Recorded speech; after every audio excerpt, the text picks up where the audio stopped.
Come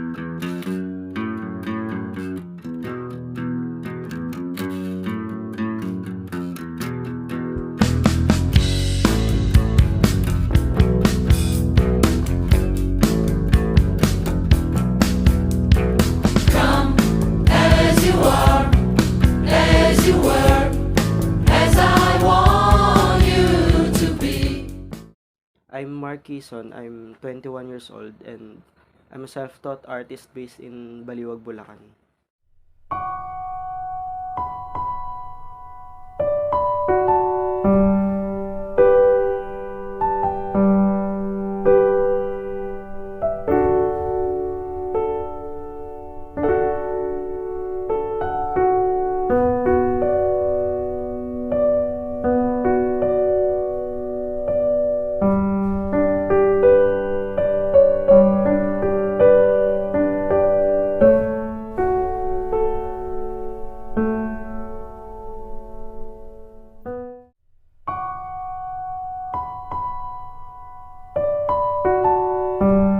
Yung artistic style ko kasi, feeling ko di ko siya nagbe-build pero ang sa tingin ko, ang nakikita ko na nakapagpa-develop sa kanya is yung color schemes ko, yung analogous color schemes, yung complementary. Tsaka sa ano naman, sa may inspiration ko sa mga work ko. Siguro yung about sa sa mental health. Ganun.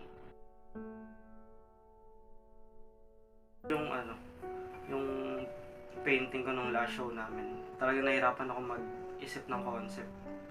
Kasi parang burnout ako nun. Tapos ang ginawa ko lang, nanood ako ng mga ibang video ng creatives para makakuha ng inspiration. Tapos mahinga lang ako. Tapos ayun, nakabuo na ako ng concept. How I decide? Siguro, pag sa show, ang ginagamit ko acrylic paint kasi parang yun yung demand eh. Pero pag may client na gusto portrait, siguro doon gagamit ako ng pencil.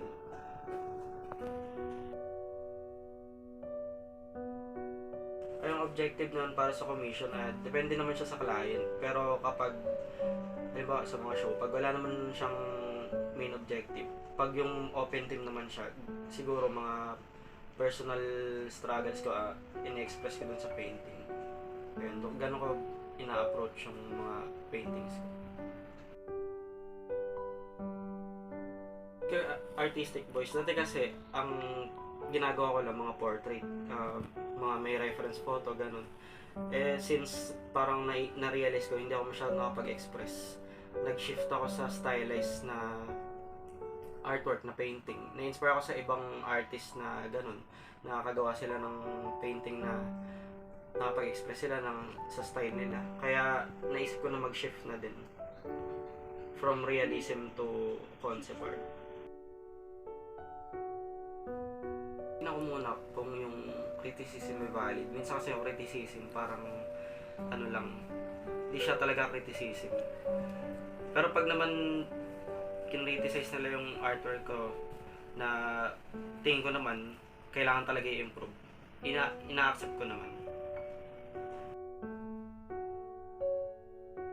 Kasi nag-incorporate ka, may make sure ko lagi na tama siya, appropriate siya, tsaka wala siyang discriminate na kahit sino. Tapos ayun, kasi sa akin magre-reflect yun, yung sa perspective ko din, kaya sinisigurado ko na valid siya, na tama siya.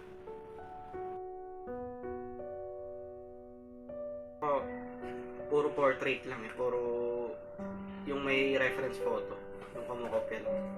Tapos slowly, nag-shift ako sa stylized, sa concept art.